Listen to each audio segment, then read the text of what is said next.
What up guys, it's Martin Susa, and for today's Morning's Martin, I wanted to talk to you about my week from hell and how problems can actually be a good thing. So if you guys follow me on Twitter or Snapchat, then you already know some of what's been going on this week. You know, I kicked things off by embarrassingly falling off my skateboard and shattering the screen on my phone. And you know, I ended it with my car finally dying and leaving me stranded. So it's literally been one of those weeks where nothing has gone right. And I'm not telling this to depress you, but because I was starting to get depressed and really frustrated, because you guys know me. You guys know I like to look at the bright side of things and not let little things get to me. But when things keep stacking on top of each other and coming at you from all angles and you can't catch a break, it's easy to let that get to you. And one of the things I realized was that I was super comfortable. Like school, I was on top of it, peak your mind, chilling, work good, friends cool. And it's interesting because whenever you're comfortable, you're not growing. And there's two things that kind of wake you up from that and snap you out of it. And the first thing is inspiration. Whenever you get inspired, you're like, it's like your eyes are open to new possibilities. You're like, yes, I'm gonna go do this, I'm gonna do that. And it wakes you up from like your norm. And the second thing is frustration. Frustration does it because it's like you're below your status quo, you're below your level of chill, and you're like, all right, I can do better than this. And it's like,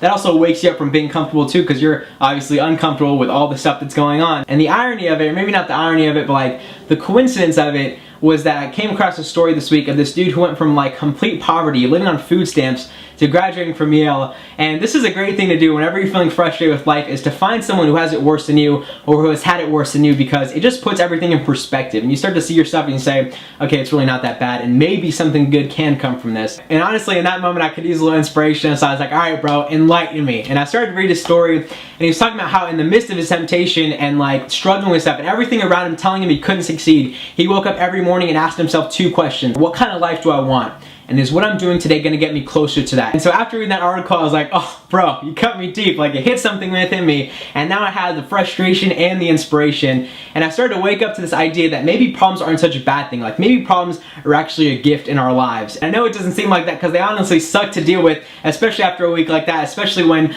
you fix your car again and again, and it keeps breaking down again and again until it just dies on you. And you're like, really? Like, this is a gift? Like, you shouldn't have. But maybe they can be a gift, because they inspire us, they enlighten us, they pull us out of being comfortable, and they challenge us to grow. And we obviously can't control the problems that come our way, but what we can control is how we see them, how we take them on, if we'll give up, or if we'll let them wake us up and challenge us to become more. So that's what I want to share with you in today's Morning's Martin. I hope you have an amazing week. You know I love you guys, and I'll talk to you later.